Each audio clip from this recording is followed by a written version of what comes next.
Buenas tardes desde España para todos. Y nada, mi nombre es Ernesto Jiménez, soy un profesor de, como casi todos sabéis, de la Escuela de Sistemas Informáticos y también pertenezco a un grupo de investigación que se llama Laboratorios de Sistemas Distribuidos de mi universidad, de la Universidad Politécnica de Madrid.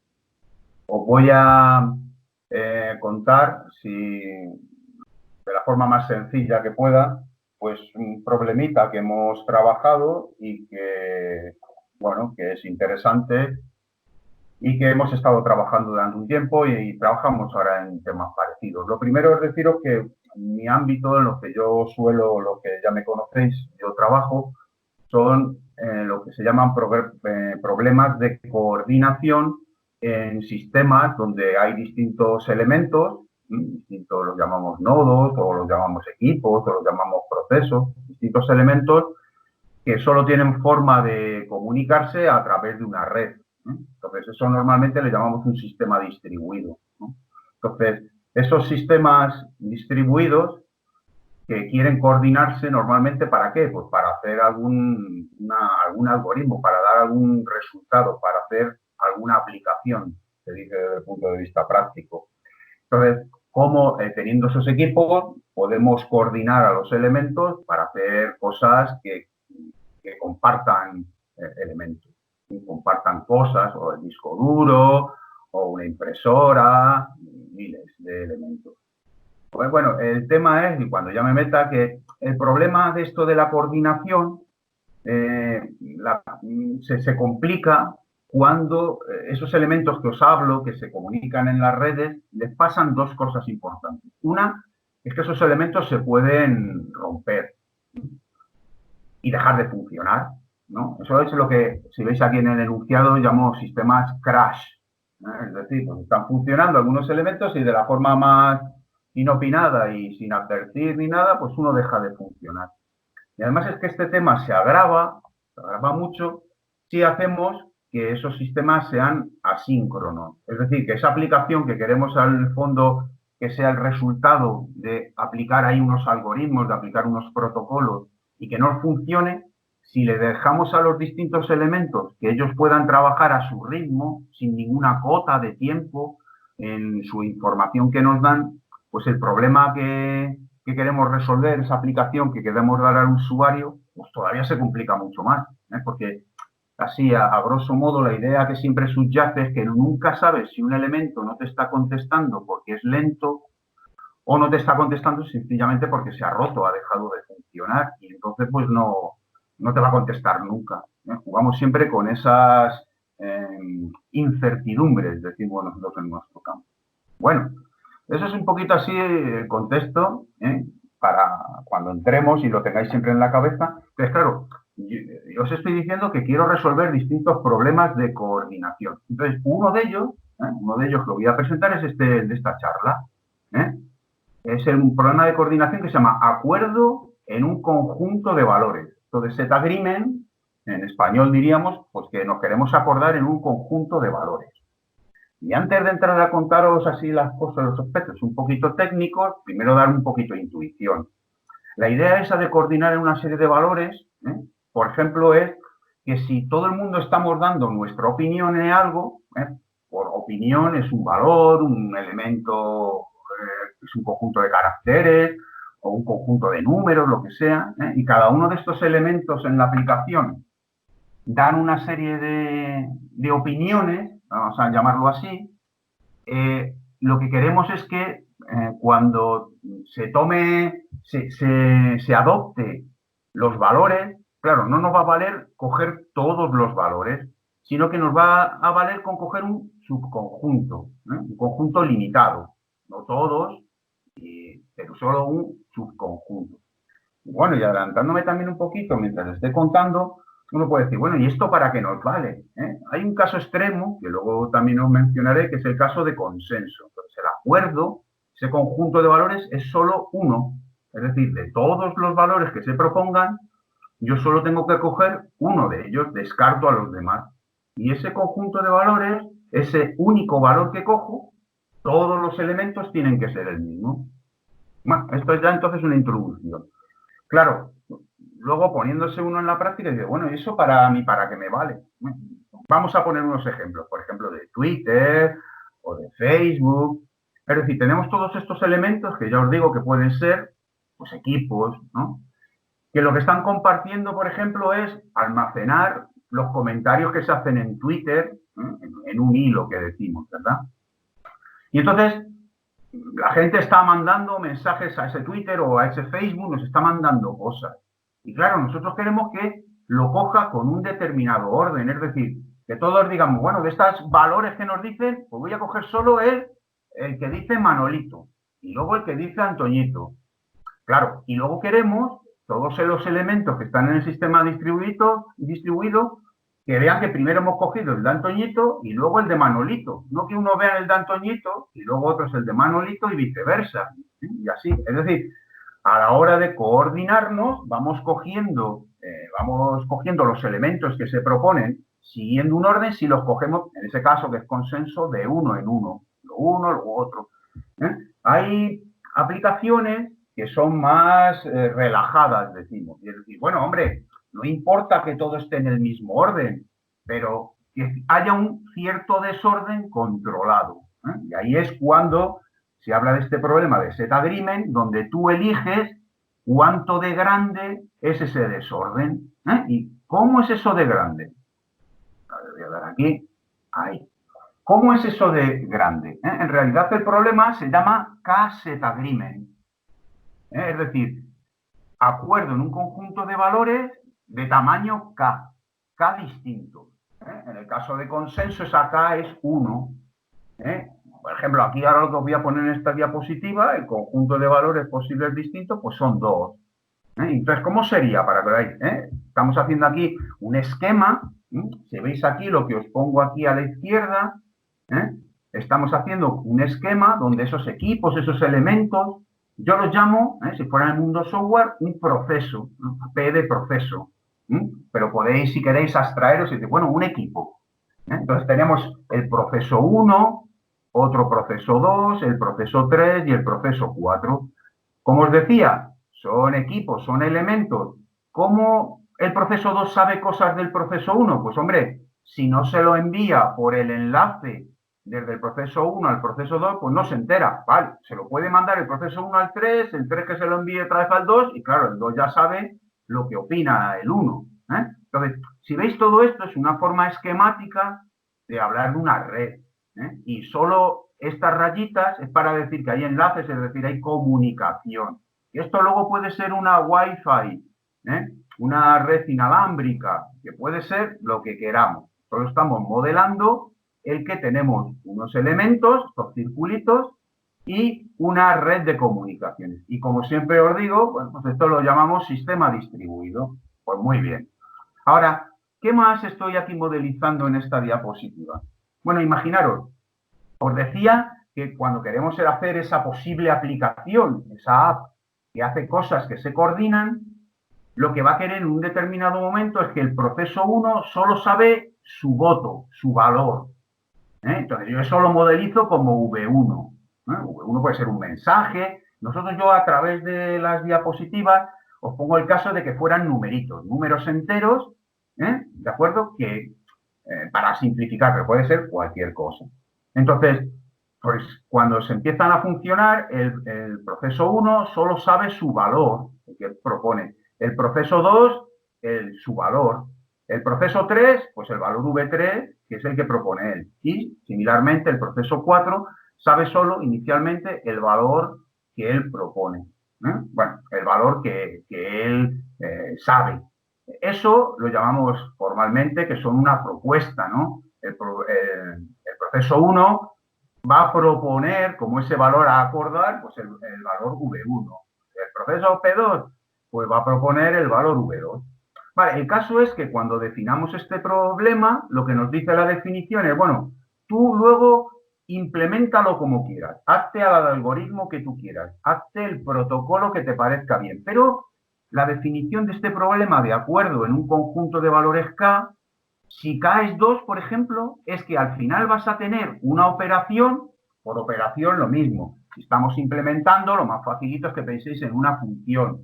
o en un método, si estamos hablando de Java o de otros lenguajes orientados a objetos. Algo que en un momento determinado dice, el proceso 1 elige, y elige solo un valor, y elige, por ejemplo, su valor, el valor V1. Imaginaos aquí que el proceso V2, cuando ejecuta esta función, este método, elige el valor V2. Como veis, solo uno. El proceso P3, el valor V2. El proceso P4, el valor V2, solo uno. Pero ¿qué ocurre? Si tú has hecho bien la implementación para este problema, si te das cuenta, dices, claro, ¿cuántos valores aquí? Aunque solo han elegido uno, pero ¿qué discrepancia hay entre ellos? ¿Cuál es esa posible visión distinta por tomar decisiones? Dice, pues solo ha habido dos, o el valor V1 o el valor V2. Ah, claro, pues entonces tu implementación resolverá el problema de dos set agreement, es decir, acuerdo en dos valores distintos. Como veis, esto que vamos a resolver, las primeras cosas que os tenéis que abstraer es que P4 no sabe inicialmente, cuando está aquí, que él propone su valor, no sabe que lo que va a coger es V2. Habrá que ser a través de unos protocolos, de un algoritmo, intercambiando información, cuando elija pues el valor V2. Y como decía anteriormente, si el valor fuera 1 aquí en K1, 1 set agreement es lo que se llama coloquialmente, o llamamos consenso. Es decir, todos tendrán que elegir un único valor y ese valor el mismo en todos. Por ejemplo, si aquí hubiera sido K igual a 1, si esto hubiera sido V1, pues este también tenía que haber sido V1, este también V1 y este también V1. ¿Vale? Entonces, sobre esto está yendo, ¿no? El seminario que os estoy contando. Claro, esto, fijaros, dices, venga, ¿tú cómo lo harías? Es que es bastante sencillito de hacer, ¿no? Dices tú, oye, pues mira, yo aquí me lo hago, vamos a implementar de una forma sencilla, yo me hago un bucle for, en el lenguaje que tengamos, y dice, hombre, pues nada, el proceso 1 dice, for igual a 1 to 4, envíale primero al 2, al 3 y luego al 4, y luego espera recibir del 1, del 2, del 3 y del 4. Recibo todo y elijo. Entonces, incluso en ese caso, diría, pues qué fácil, ¿no? Incluso lo puedo hacer unos set agreement muy fácilmente, porque cogería el mismo en todos el menor valor, o cualquier condición. Claro, el problema es que esto se complica, porque yo os decía que tenemos un problema en si responden asíncronamente, ¿de acuerdo? Es decir, que respondan cuando quieran. Dice, bueno, pues que respondan cuando les dé la gana. Yo estoy esperando a que me mande el 2, el 3 y el 4, porque ya lo hará. Claro, la otra incertidumbre que os decía que es muy importante es si los equipos se pueden romper. Porque si se caen, hacen crash, dejan de funcionar, el P2 no te está contestando y tú le estás esperando. Ese for ya no valdría. Diga, bueno, yo ya le pongo una cota de tiempo, es lo que la gente suele pensar. Pero, hombre, como estamos diciendo que es asíncrono, puede siempre saltarte el temporizador de la cota que tú le pongas y responderte después. Así que nunca sabes si es que está roto, está caído, deja de funcionar, o es que es lento. ¿Vale? Entonces, nosotros queremos resolver este problema en ese entorno asíncrono donde los equipos se pueden caer. Bien, como os decía, hay un caso extremo que se llama consenso, cuando ese valor K es 1. Solo tenemos que elegir todos el mismo valor. Y hay otro extremo, que es el que os quiero explicar aquí en este seminario, que es más tolerante, ¿verdad? Puedes elegir hasta todos menos uno. Uno de ellos no vas a poder. Se llama set agreement. Claro, ¿por qué me centro en este? Porque es el más sencillito de explicar aquí en el tiempo que tenemos y de que la gente se haga una idea de cómo se resuelven estos problemas. ¿Vale? Entonces, el tema es, fijaros, aunque yo os voy a explicar set agreement, que es decir, si hay 4 equipos, el valor distinto no puede ser más de 3 valores, hasta 3 podrían ser, ¿de acuerdo? Incluso así, en un sistema asíncrono, si los equipos se caen, está demostrado desde hace tiempo, pues que es imposible resolverlo. Fijaros esto de aquí. Dice, el último punto, nos dice, bueno, es que incluso así lo que me está contando Ernesto es que incluso es imposible, ¿eh? Es decir, incluso el caso más sencillito.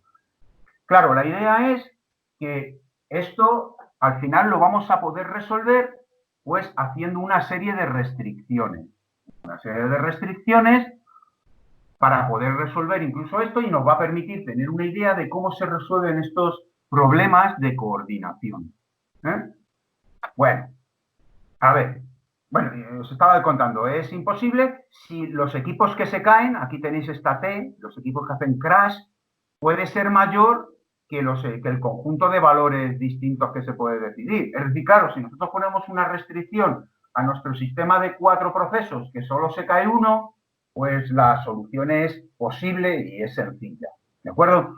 Pero nosotros lo que queremos hacer es, no, se pueden caer más elementos de los que valores distintos yo puedo elegir. En este caso, en el nuestro, será que cualquier equipo se puede caer, se pueden caer cuantos sean, 1, 2, 3, incluso todos se pueden caer y nosotros vamos a seguir funcionando y dando este servicio de setadín. Insisto, quiero que veáis que es un problema de coordinación, un problema el más sencillo, por sencillo nosotros solemos decir que es el que menos cooperación entre los elementos necesita. ¿Vale? Bien, bueno, pues en nuestro caso, si tenemos 4 equipos y se pueden caer todos como les venga bien, cuando les venga bien y sin avisarnos, la solución es imposible en ese sistema síncrono, pero si utilizamos una cosa que se llama un detector de fallos, que seguro que muchos ya lo conocéis, que os lo he explicado en alguna clase, ¿de acuerdo? Pues con ese módulo nos permite ya que hacer esa resolución factible, posible. Se puede resolver. Perdona. Sí. Hola, soy Javier. Hola, Javier, dime. Sí, era en la anterior, en la diapositiva anterior, comentaba que el problema no se puede resolver si T es mayor que K, ¿no? Sí. Pero si el consenso K es igual a 1, sí. No sé si ese mayor que no debería ser mayor o igual o algo así. Sí. Bien visto, bien visto. Es mayor o igual. Muy bien, muy bien. Sí, es así, Javier. Efectivamente. Mayor o igual. Eso es. Muy bien. Vale. Pues nada. Muy bien. Vale, Javier. Bueno, entonces, la idea es, vamos a utilizar este modulito, que es un detector de fallos, para poder resolver este problema de setagreement en nuestro caso. ¿Cómo debemos ver este detector de fallos? Pues como una caja negra, como un objeto, como un elemento, que lo que nosotros nos debemos de fijar es en las propiedades que nos da, no en su implementación, en un primer momento. Es decir, esa clase, ese objeto, ese elemento, bueno, ese objeto, esa caja negra, de la que vamos a utilizar sus propiedades, ¿qué es lo que lo que nos dice? ¿No? En el fondo es, bueno, ¿y qué nos dice esa caja negra? Pues lo que nos viene a decir es, nos va a dar información sobre si un equipo funciona o ya no funciona. Es decir, se ha caído, se ha roto, ha dejado de funcionar. Esa es la idea de un detector de fallos. Fijaros que normalmente decimos un detector de fallos. Formalmente se dice un detector de fallos no fiable, unreliable. ¿Qué significa? Pues que nos puede estar engañando. Es decir, nos puede decir, mira, este equipo no funciona, pero no, resulta que sí funcionaba.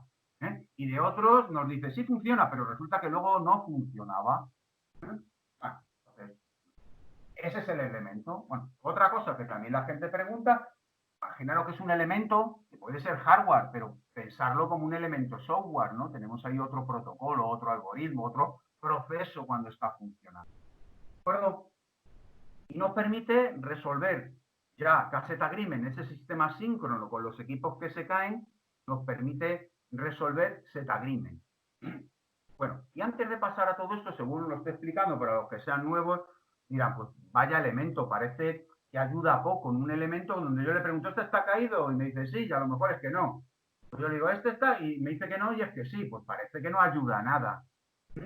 Entonces, lo que hay que tener en cuenta, y ahora lo veremos en detalle, es que esas posibles no fiabilidades, esos posibles errores que me dice el detector de fallos, esos posibles engaños, porque no me está ayudando, están limitados. Puede ser cualquier cosa lo que me diga, porque si me dice cualquier cosa, siempre cualquier cosa, pues no resuelvo nada. Entonces, esos detectores de fallos que a veces se confunden, no se confunden siempre y no se confunden en todo. Entonces, vamos a ver una posible utilización de un detector de fallos para que veáis a lo que me estoy refiriendo. Esta cajita negra es lo que aquí vemos aquí el detector de fallos, ese módulo, ese objeto. Y fijaros que en el algoritmo, cuando yo esté con ese proceso, cuando estoy haciendo algo en ese protocolo, yo solo me voy a comunicar con esta caja, con el detector de fallos, no viendo su contenido, diciendo, bueno, a ver cómo funciona esto, sino solo a través de una variable, así, a través de una variable que llamo sospechosos, suspect, donde me da una lista de identificadores de los procesos que han dejado de funcionar.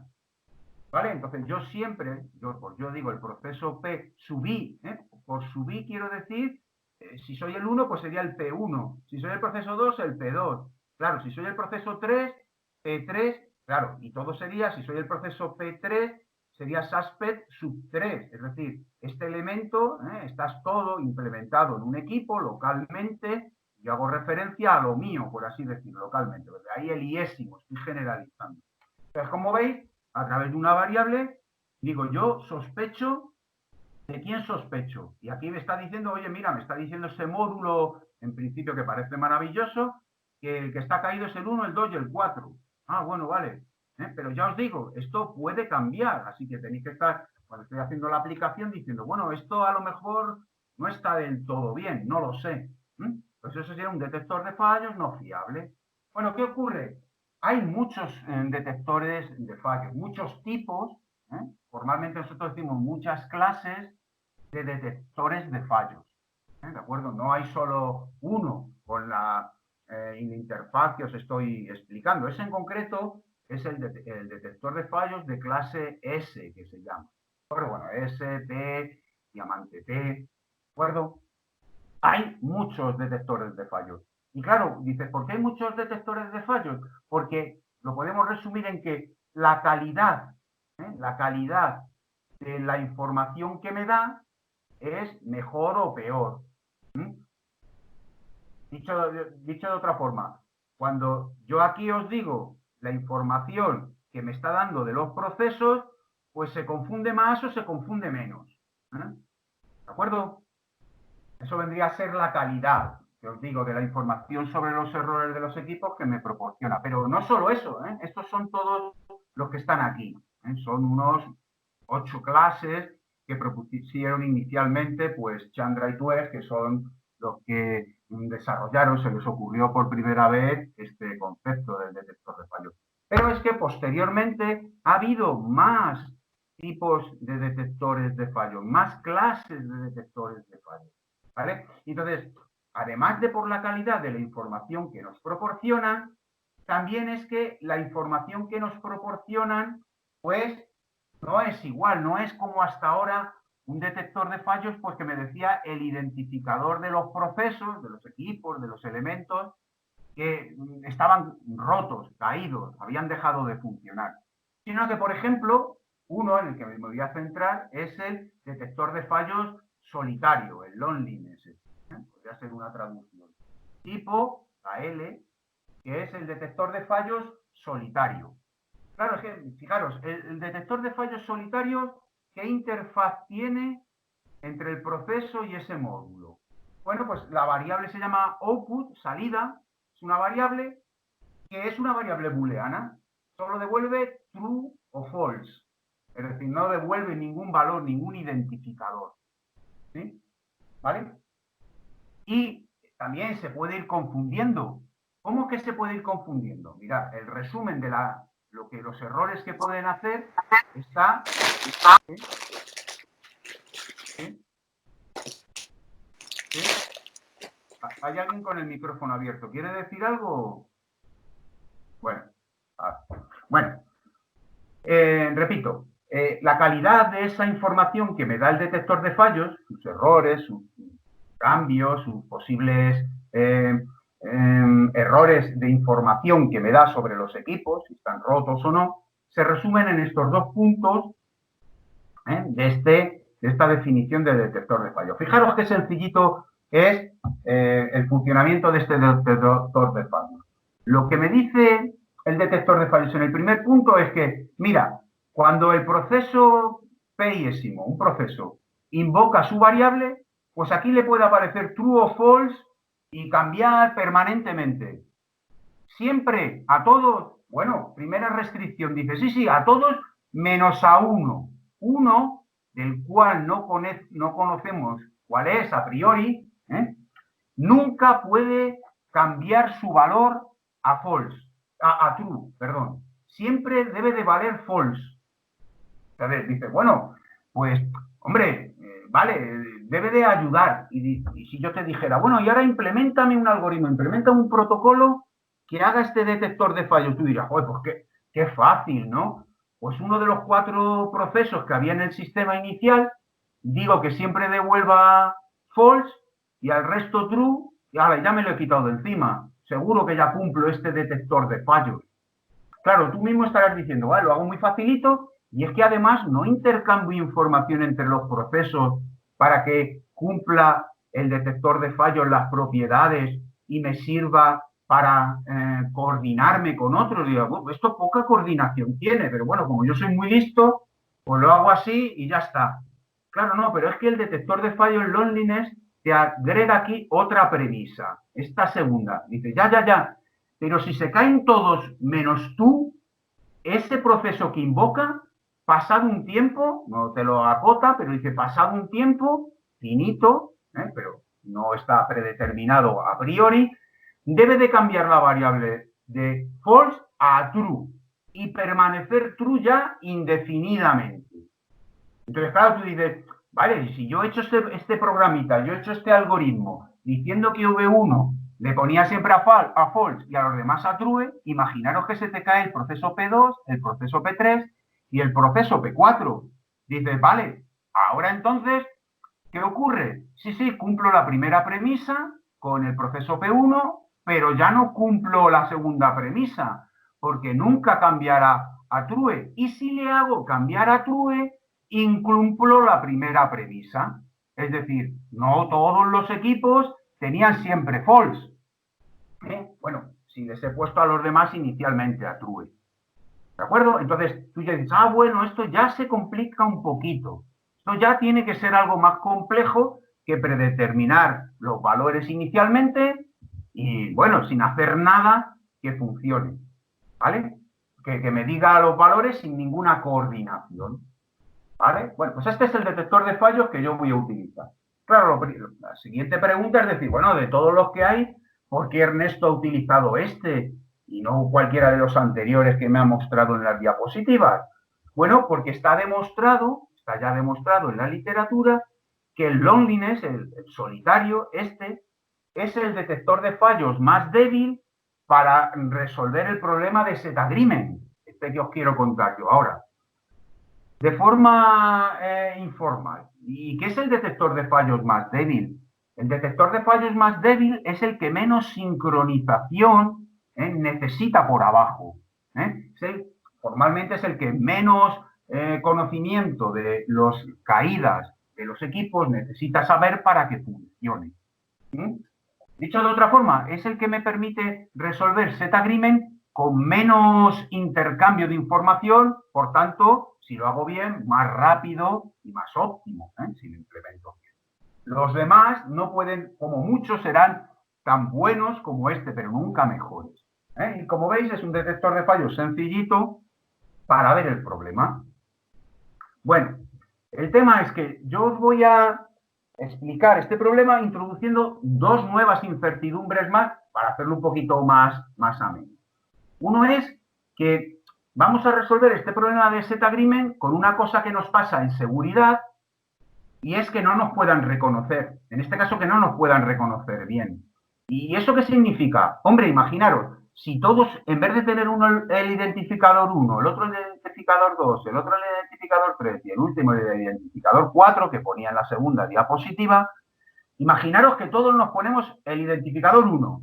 Por identificador 1, ya sabéis, en la práctica, imaginaros que es una dirección IP y todos la misma dirección IP, que es un nombre de dominio y que todos nos ponemos el mismo nombre de dominio. Tú dirás, hombre, pues ya ahí ya no somos todos distintos. Ese concepto de ya no somos todos distintos, ya no se nos puede identificar de forma unívoca, nosotros lo llamamos que estás intentando resolver el problema con homonimia, con no identidad única para los elementos. En este caso, como estamos viendo, para los procesos, que dice procesos máquinas, o lo que os venga bien. Y otra incertidumbre es que en la segunda diapositiva decía, yo sé que somos 4 y hacía un for del 1 al 2, al 3 y al 4. Bueno, ahora imaginaros que incluso no sabemos si somos 4 o somos 44 o somos 4.000 miembros, 4.000 procesos en ese sistema distribuido. Bueno, pues aún así lo vamos a resolver y siempre con la máxima de lo que os quiero presentar es que de forma sencilla, a ver si me entero de los elementos que manejan estos algoritmos, estos problemas de coordinación. Bueno, pues como os estoy ya adelantando, vamos a centrarnos vamos a resolver ese problema de Z-Agreement echando mano de un detector de fallos que se llama solitario y os explico qué debe de cumplir y luego el algoritmo para que veáis cómo funciona y que lo cumple. Y por otro lado, el detector de fallos solitario y luego una pequeña implementación, ya veréis que es tan sencillita, para ver cómo funciona. Bueno, pues empezamos. Os quiero contar el Z-Agreement y cuando me vaya a la parte de la implementación, lo que os define aquí en estos puntos es algo tan sencillo como el sistema que llamamos, hay n elementos. Acordaros, si es la segunda diapositiva, este n sería un 4. Que cualquier elemento, cualquier proceso puede dejar de funcionar. Este es el segundo punto.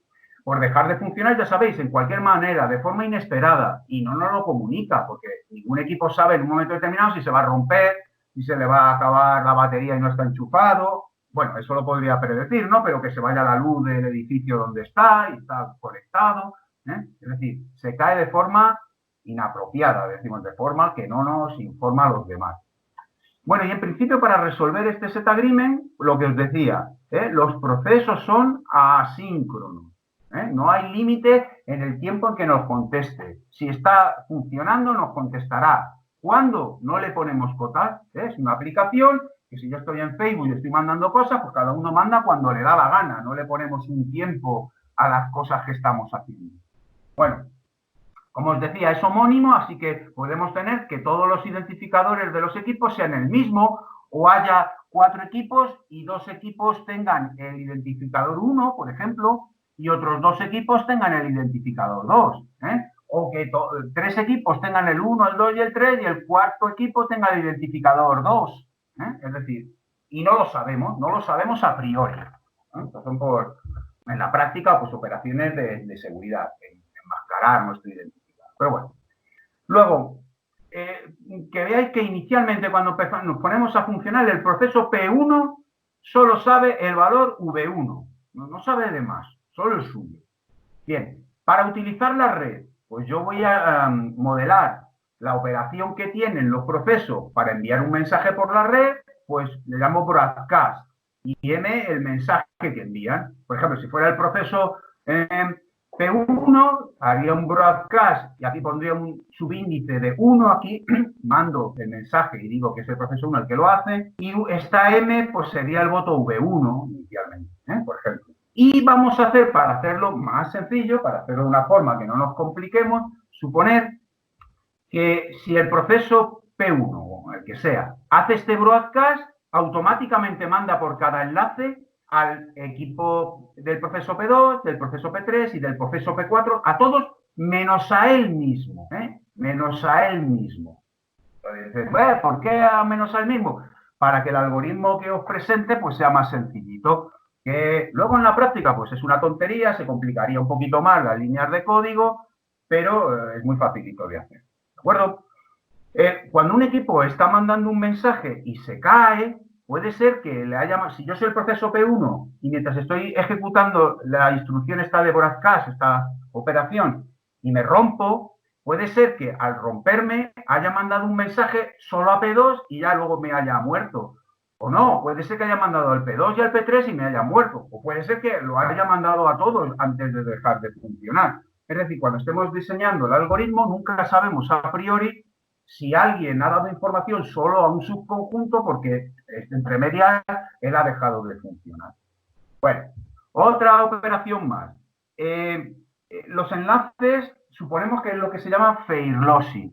Es decir, ¿qué significa un enlace de fair lossy? Pues nada, que si un proceso está mandando por ese enlace un mensaje, ese mensaje puede llegar o no al receptor.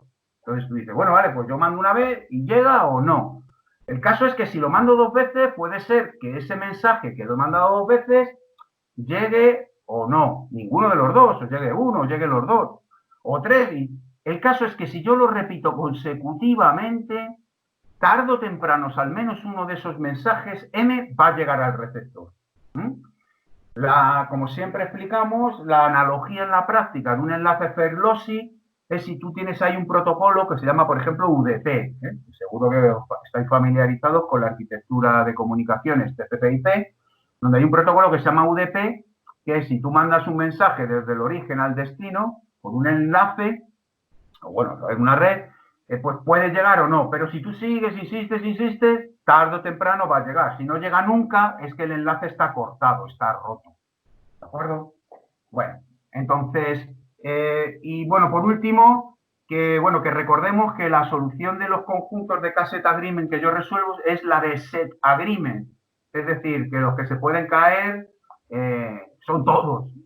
T llamo al número de equipos que se pueden caer. Y aquí se va a poder caer todos y en cualquier momento. Bueno, pues teniendo eso en mente, recordar el set agreement, que en set agreement cada equipo solo tiene una operación que es una propuesta y solo tiene la posibilidad de ejecutar una vez una operación que la llamamos decide, ¿no? Y entonces, cuando haga esa operación de decide cualquier proceso, debe de cumplir siempre estas 3 propiedades. Primera, que si yo soy un equipo que ejecuta esta operación de decidir, el valor que haya decidido no puede ser uno inventado, tiene que ser alguno de los que hay en el sistema. Es decir, que si estamos en el proceso P1, P2, P3 y P4, pues yo podré elegir el V1, el V2, el V3 o el V4, no el V5, ni el V7, ni el V9. El valor que es decir, tiene que ser un valor. Esto ya lo que está haciendo en la práctica es que uno no pueda sacar la información que le dé la gana a un proceso, sino que tiene que ser a través de intercambio de información entre los procesos para saber lo que elige, que por lo menos sea uno del sistema. Luego, otra cosa es la propiedad de terminación. Es decir, si yo soy un proceso que no me he caído, que no me he roto, que no he dejado de funcionar, lo que se llama un proceso correcto, no puedo quedarme bloqueado perpetuamente diciendo, ay, pues como yo no lo tengo claro, no voy a decidir nunca un valor. Eso no puede ser. Tu algoritmo debe de ser lo suficientemente bueno tal que cualquier proceso que no se haya roto tiene que sacar un valor decide, un valor decide en un tiempo. ¿En cuánto tiempo? Acordaros, es un sistema síncrono.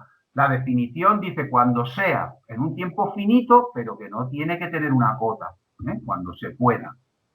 Bueno, y por último, esta restricción del acuerdo es la que os estoy contando desde el primer momento. Bueno, pues puede ser cualquiera de los valores, pero siempre y cuando ese rango de valores distintos no supere el n-1. En el valor inicial, que eran 4, no más de 3 distintos. Si no, ya estamos incumpliendo el set agreement. Bueno, pues nada, ahora os voy a pasar a explicar ese pequeño código, que yo creo que es muy sencillito, pero antes de ello, pues nada, os cuento un poquito la intuición de cómo va, para que yo creo que lo veáis muy claro.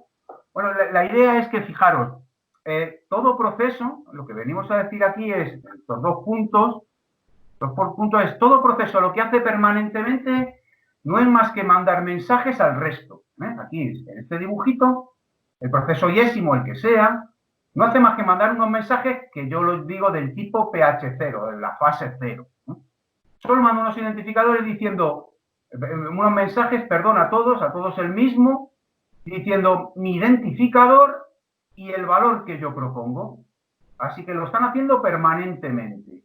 Bueno, ¿y por qué ese valor permanentemente? Bueno, acordaros que los enlaces que me unen son fail lossy, es decir, yo si lo envío una vez no es suficiente, puede ser que ese mensaje se pierda, pero lo tengo que hacer permanentemente, ahí en un bucle, para estar informando a todo el mundo de, en el fondo, que yo estoy vivo. Se me llaman mensajes Harvitz, mensajes de informar al resto de que, oye, yo soy un proceso que está funcionando, no soy uno de los que se ha caído. Esta es la primera intuición. Y luego, fijaros, lo siguiente es, claro, los mensajes mandan eso, ¿y qué hace un proceso que recibe un mensaje PH0? Mirad, aquí me estoy centrando en P3, ¿vale? Imaginaros que P3 en un momento y tal recibe un mensaje del proceso P1. Aquí pongo proceso P1, el identificador del proceso P1, porque ya sabemos aquí ahora que al haber homónimos, el proceso 1, su identificador no tiene que ser el 1, puede ser el mismo que el proceso 3, cuyo identificador sea el 3. ¿De acuerdo? Entonces, yo aquí quiero decir el identificador que tenga el proceso 1. ¿Vale? Entonces, el proceso P3 lo recibe. Y fijaros qué operación, lo que tiene que hacer es algo tan sencillito como comparar. Y dice, aquí lo que nos viene a decir es, el mensaje que recibo, el valor de ese identificador es menor o igual que el mío. P3 dice, el valor del identificador recibido en ese mensaje PH0 es menor o igual que el mío. Sí, pues entonces decido el valor que me ha llegado en el mensaje. Claro, ahora alguien diría, bueno, pues esto parece que se complica un poco, estos pares de elementos. Nada, es algo tan sencillo como, al haber homónimos, no me vale algo tan sencillo con decir, oye, el que tenga el identificador más bajo, más pequeño que el del otro, pues eso sí lo cojo, porque ahora puede ser que el identificador del proceso 1 y el identificador del proceso 3 fuera algo tan sencillo como el mismo número de puerto, el 80. Y aquí habría un 80 y aquí un 80. Dice, bueno, si en ese caso que coincidimos en este primer valor, claro, pues la decisión tiene que venir por el segundo valor, el que tenga un valor más pequeño. Si este propone el valor 3 y este proponía el valor 4, pues entonces sí, al ser menor lo decides. Decides el valor del 3. Como veis, os digo desde el principio, suponer que esos valores, que teóricamente puede ser cualquier cosa, estamos suponiendo que son números enteros para hacerlo más sencillo. ¿De acuerdo? Entonces, el algoritmo va a ser algo tan sencillo como que si me viene eso y es menor o igual que mi valor, yo decido. Si no, lo descarto, no hago nada. Algo tan sencillo como eso. Y claro, luego hay aquí un segundo punto.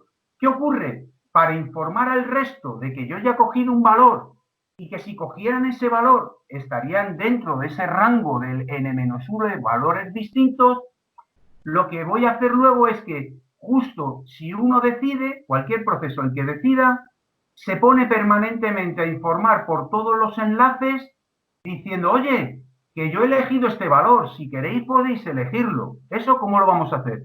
Pues va a haber un tipo de mensaje distinto, PH1, ya no es el de PH0, es el de la fase 1, que es en la fase que yo he decidido.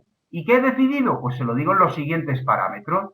Yo he decidido el valor del identificador del proceso 1 y el valor V1 que proponía. Y eso se lo digo a todo el mundo. Entonces, cualquier proceso, si lo recibe, cuando reciba este valor, pues ya va a recibir este valor V1. ¿Sí? Y luego hay otro caso que voy a explicar aquí, es el parte aquí del proceso P8. Bueno, todo esto es el funcionamiento normal, pero hay un caso singular cuando lo estemos viendo, y es, imaginaros que estamos todos funcionando, pero inicialmente sin que nadie comunique nada, el proceso 1, el proceso P2, P3, P4, todos menos el proceso P8 se rompen inicialmente. ¿De acuerdo? Acordaros que por el sistema que yo había puesto, cuando hace el P8 un broadcast, manda a todos menos a él mismo. Entonces, el P8, sin recibir nada de nadie, tiene que decidir. Entonces, ¿qué ocurre? Tú dices, hombre, pues si no le ponemos algo, el proceso P8 se queda permanentemente esperando recibir algo, no lo hace, entonces incumplimos la propiedad de terminación. P8 es un proceso correcto y no toma ninguna decisión. ¿Qué hacemos para romper esa situación anómala? Pues si el detector de fallos te devuelve true, entonces, y no has recibido nada antes, decides ese valor. Decides el valor, ¿cuál? El tuyo. Es decir, si te dice true el valor del detector de fallos, pues bueno, pues yo ya inmediatamente decido mi valor. ¿De acuerdo? Bien. Y bueno, y como siempre, en la fase TH1 yo le voy a decir a todos que he decidido mi valor. Este viene a ser un esquema de qué? De esto que os planteo aquí. Espero que con la diapositiva anterior, luego mirándolo un poquito, pues veáis cómo es el funcionamiento de este algoritmo. Este es un algoritmo, como veis, en pseudocódigo, me he inventado un poquito, es un pseudocódigo orientado a eventos, podríamos decir, donde lo que tenemos es una variable que llamamos status, donde va a contener el valor que yo voy a decidir. Inicialmente, este valor significa que no tengo nada todavía. Y acordaros, tengo una operación, un método, si estuviéramos en un lenguaje orientado a objetos, un método, si fuera en C, por ejemplo, pues una función, donde el proceso iésimo, ¿no? Imaginaos el proceso 1, propone un valor, ¿vale? Entonces yo ese valor lo guardo inicialmente como el valor que tengo y nada, me pongo a lanzar unos hilos, unas tareas, la tarea 1, la tarea 2, la tarea 3, la tarea 4, que funcionan por eventos, a excepción de la tarea 1, ¿no? La tarea 1, fijaros, es algo tan sencillito como un bucle infinito donde cada un cierto tiempo el que tú quieras, esto es para no saturar a la red, no hacer overreading en los buffers de los equipos, un tiempo el que tú quieras, vas informando al resto de los equipos, ¿vale? Y mandas ese mensaje que os decía de la fase PH0 diciendo, oye, mira, mi identificador es lo que viene aquí y el valor inicial, pues es ese que me han pasado aquí. El valor V1, decíamos, era el proceso 1, el V1. Bueno, pues ese estará aquí, que lo habremos metido en esta variable y que es lo que enviaremos en el proceso. Vale, si las cosas se desarrollan normalmente, ¿qué va a ocurrir? En un determinado momento te va a llegar un mensaje aquí en la tarea 2, diciéndote que has recibido un mensaje de la fase PH0. Y entonces lo que os decía, tú lo comparas sencillamente. ¿Es menor lo que me vienen los parámetros que mi valor? Mi valor, comparando también mi valor propuesto y mi identificador por si hay homónimos, menor o igual.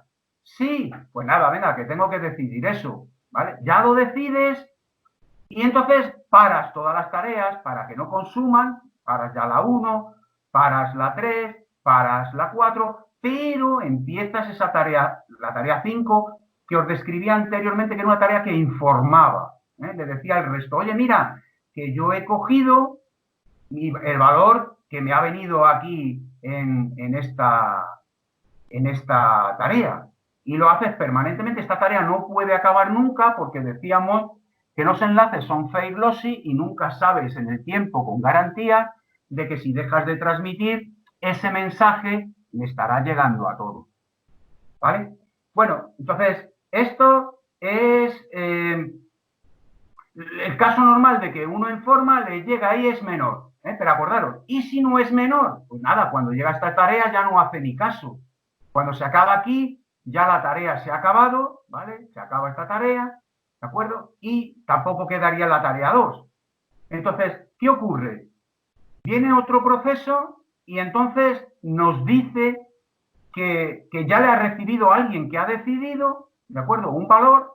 Entonces, como hemos dicho, ese valor se puede adoptar, él lo puede coger sin salvarse, sin saltarse la propiedad de agreement. Entonces, ¿qué es lo único que hace? Dice, bueno, pues lo adopto yo. Lo que me venga aquí, ese mensaje V sub K, es el que decido. Y lo mismo, acaba el resto de tareas menos la de información, porque con esta nunca sabemos si ha llegado a todos porque son enlaces fail lossy. Y con esto sería el funcionamiento normal. Pero os digo que queda un caso aquí que sería el de la tarea 4, que es, si imaginaros, hay más casos, pero el caso extremo es que todos nos lanzamos a funcionar y todos los procesos se caen menos yo. Entonces yo no voy a recibir ninguna información, no me va a llegar nunca el decide, el ejecutar la operación decide. ¿Qué debo de hacer? Nada, pues tú sabes que el detector de fallos solitario, el detector de fallos loneliness, pasado un tiempo te va a devolver ahí true y nunca va a cambiar. Bueno, pues yo espero a que esto valga eso y decido ese valor. Yo ya finalizo, como siempre, finalizo todo menos las tareas esta de información.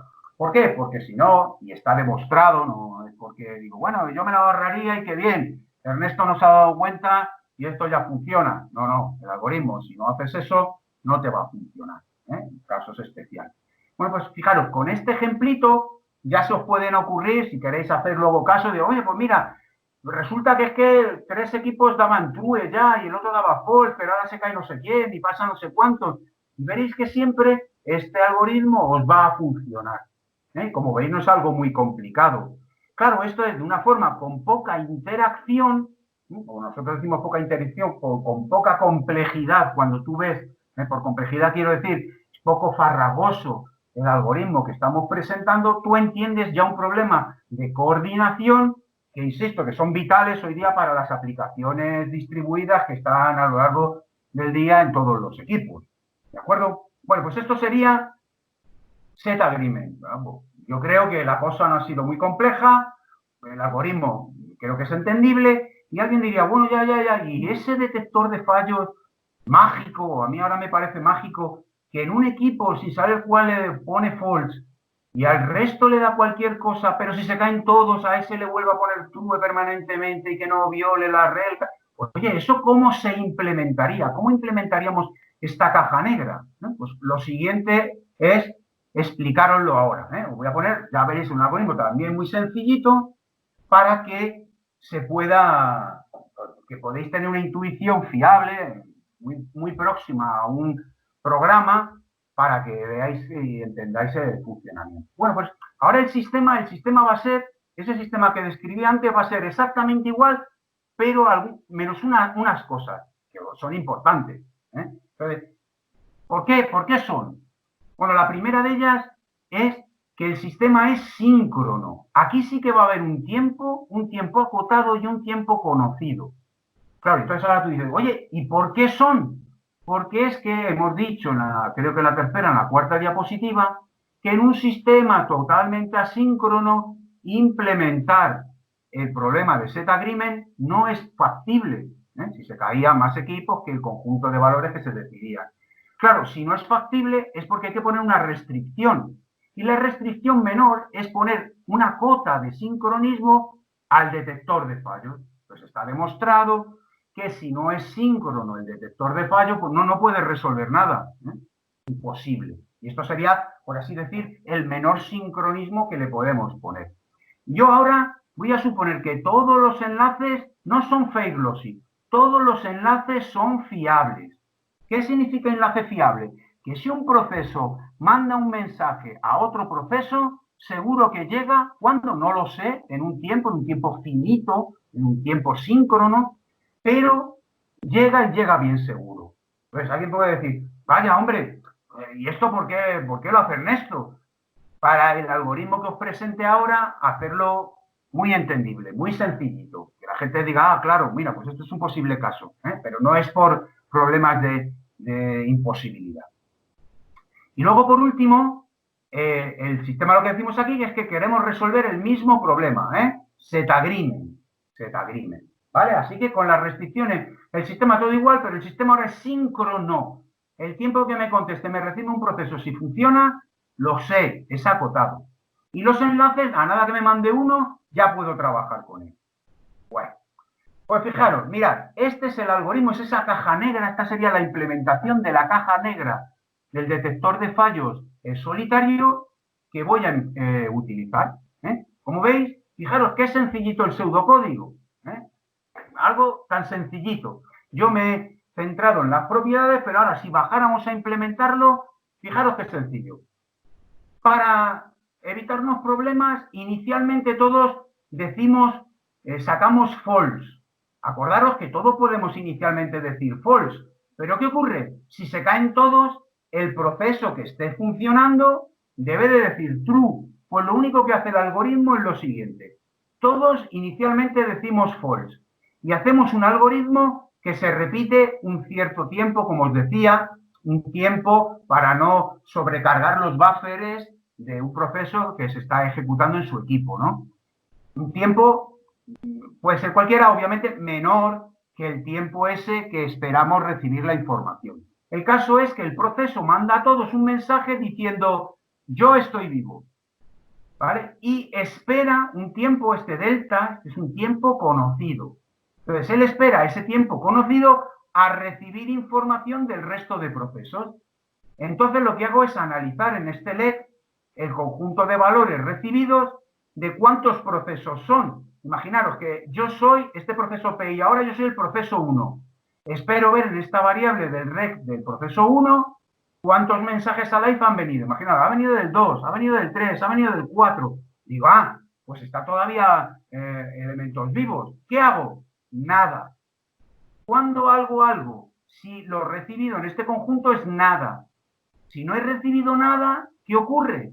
Que el único que estoy vivo soy yo, porque el resto si no me tenían que haber mandado ahí en ese broadcast un mensaje y después de este delta unidades de tiempo, yo ya lo tenía que haber recibido y entonces al analizarlo aquí me tenía que haber dado un valor distinto de 0. Y acordaros que es 0 porque lo he hecho que me envío a todo el mundo menos a mí mismo, ¿vale? Porque obviamente yo sí que estoy funcionando, yo sí que soy un proceso correcto. Claro, pues solo en ese caso voy a poner que el valor devuelto por la variable output es true. Entonces, esto está demostrado, demostrado en trabajos y tal, obviamente unas versiones más complicadas, pues que con esto es suficiente para implementar ese detector de fallos, que cumple esas dos propiedades que os había definido. Y además es el detector de fallos más débil, es decir, el que menos sincroniza, menos necesidad de sincronismo necesita. ¿Vale? Bueno, y con esto entonces, ya lo que os he presentado en este pequeño seminario es, fijaros, podemos resolver problemas de agreement, de coordinación.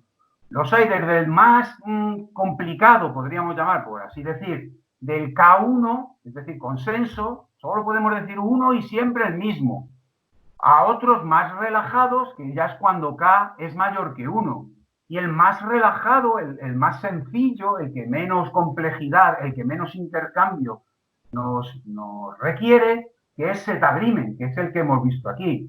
Incluso, fijaros, yo lo he complicado con asincronía, lo he complicado con que los equipos se pueden caer, lo he complicado con que los equipos pueden tener todos iguales identificadores, la homonimia, o incluso que yo no sé, todos los que estamos en un momento determinado utilizando una determinada aplicación, lo que de la membresía, lo que el conjunto de elementos no es conocido. Y aún así, como veis, la solución pues no son muy complicadas. Bueno, y con esto ya finalizo. Y bueno, ya en principio, no sé si me queréis hacer alguna pregunta, tenéis alguna duda antes de finalizar el seminario. ¿Hay alguna cosa? A ver, Javier, ¿tienes alguna duda? Ernesto, buenas tardes. Hola. Una pregunta. En el tema del algoritmo que se propone, que se puso, ¿cuál es el inconveniente que puede presentar para su implementación? Porque nos comentas que es de fácil implementación y bueno, se lo ve que es bastante entendible, pero ¿cuál es el problema que presenta ese algoritmo para poderlo replicar en, qué sé yo, en procesos? Ningún problema, no hay ninguno, ¿vale? La única cosa que tiene en un enlace face glossy es que tienes que tener una tarea de fondo que se llama demonios, si estás hablando en el mundo de Unix, que se queda enviando las informaciones decididas para otro proceso, pero complicación no tiene ninguna, es bastante sencillito, creo yo. ¿Y eso no implica que esté la carga del procesador esté bastante alta al momento que esté cada vez este demonio que tú comentas esté cada vez activo y preguntando? ¿Tú cómo lo ves? Tú, por ejemplo, en tu sistema, ¿tú utilizas Unix? Sí. Bueno, pues tú tienes ahí un demonio, por ejemplo, para la impresora, tienes un demonio para distintos servicios y tú ves que tu equipo vaya muy cargado. No. Claro, porque todo depende de cuando estás mandando esto, que este tiempo ETA no sea muy grande, para no monopolizar los recursos del procesador ni de la red. Lo mismo, cuando tienes el demonio, eso ya te digo, de la impresora, del servicio de hora, de fechas, hay un montón de demonios que se suelen llamar a estos procesos que están funcionando permanentemente, en background, de fondo, como equipos, y que te están funcionando y sin tú verlo y no tener una carga muy elevada. Claro, si tú pones este ETA que sea muy pequeñito, pues esto lo único que te está haciendo, bueno, de CPU te consumirá poco, aunque permanentemente te está provocando interrupciones. Y sobre todo lo que cargaría sería la red. Aunque esto lo pongas bajito, no hay problema. ¿Me explico? Vale, entendí. Sí. Muy bien. ¿Alguna pregunta? Sí, Ernesto. Este algoritmo, bueno, no sé, por la misma línea que comenta Ramiro, es más o menos, no sé si es susceptible a ataques, por ejemplo, el típico caso del ping, si yo comienzo a enviar demasiados bits al live, no saturo al final el sistema. ¿No hay alguna manera de controlar eso? Sí, hombre, pero tú estarás viendo que si yo ya te pongo complejidades y quitarte identificadores, grupos y no sé qué, ves que este algoritmo se complicaría mucho más. Claro, o sea, yo te estoy dando las bases del funcionamiento de la coordinación. Queremos poner más cosas de seguridad, cosas de cortafuegos, cosas tal. Ves que este algoritmo no van a ser 25 líneas que te pongo, ¿no? Te dan muchísimas más. Pero ves que es otro problema acoplado al de coordinación. ¿Sí? Tienes razón y lo podemos ir complicando y meterle más elementos que luego en la práctica, obviamente, Facebook o Twitter o tal, no van a funcionar solo diciendo, bueno, nos vamos a coordinar en poner un orden, hacen muchísimas cosas más ese software, ¿verdad? Pero por distintos módulos o por distintas clases, diríamos, resolviendo distintos problemas. Okay. ¿Sí? ¿Sí o no? Sí. Sí. ¿Una preguntita más? Sí. Nada. Bueno, pues con eso ya tenéis ahí una primera visión de estos problemas, los que no fuerais nuevos en estos entornos. Y nada, ya Jesús tiene incluso estas diapositivas en PDF, pues si alguno las quiere, pues que os lo pueda mandar. Bueno.